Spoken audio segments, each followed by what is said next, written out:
So in this video, I'm going to talk about another hidden cause of diabetes that you might not be aware of, that you need to be aware of, and that is excessive amounts of iron. I mean, this is kind of surprising. You would think iron would be very beneficial to the body, but the problem with iron, it's very difficult to eliminate, and a lot of people have too much. And there's even a genetic condition called hemochromatosis, which is an iron overload disease, which the body just cannot eliminate iron, so it keeps building up. And the problem with iron is it's very oxidizing. You can kind of look at it like it rusting out your cells. Well, anytime you have that effect, you're going to have a lot of inflammation.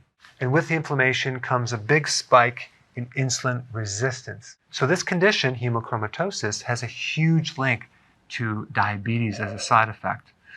Not to mention a fatty liver, cirrhosis, because iron apparently accumulates in the pancreas, in the actual cells that make insulin.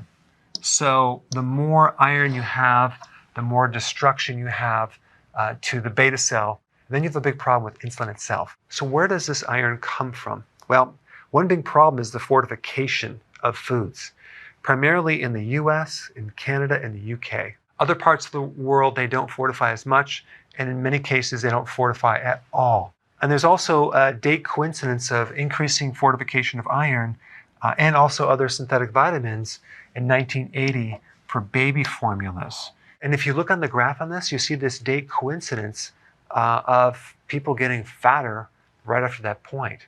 Now, I don't think it's the source of this problem, but it's definitely a contributing factor for sure. Now, in 1983, the FDA increased the iron amount in flour products by 20 milligrams per pound. And this is another day coincidence of the spike in obesity. So the question is, what do we do about this? Well, there's a couple things you can do. Number one, don't consume fortified foods. Number two, consume less red meat if you have a problem with too much iron. And I put a link down below to learn about what that means. Personally, I do consume quite a bit of red meat. I don't have a problem with iron, but this would be targeted for those people who do. There are some other things you can do to help pull this iron out. They call it chelation. There's something called IP6, which is phytic acid, and that helps to chelate iron, as well as something called EDTA. What you could do is, because these pull out other minerals too, you could take this on an empty stomach. Several hours later, you can take the minerals that you want in your body, like potassium, magnesium, so you can actually not deplete all your minerals. Also, donating blood gets rid of the iron. If you feel really good when you donate blood, chances are you have too much iron.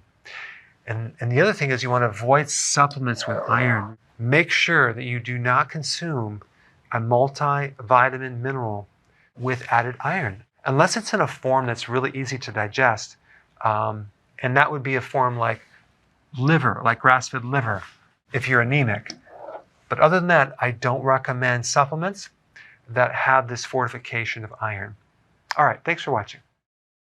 Hey, if you're liking this content, please subscribe now, and I will actually keep you updated on future videos.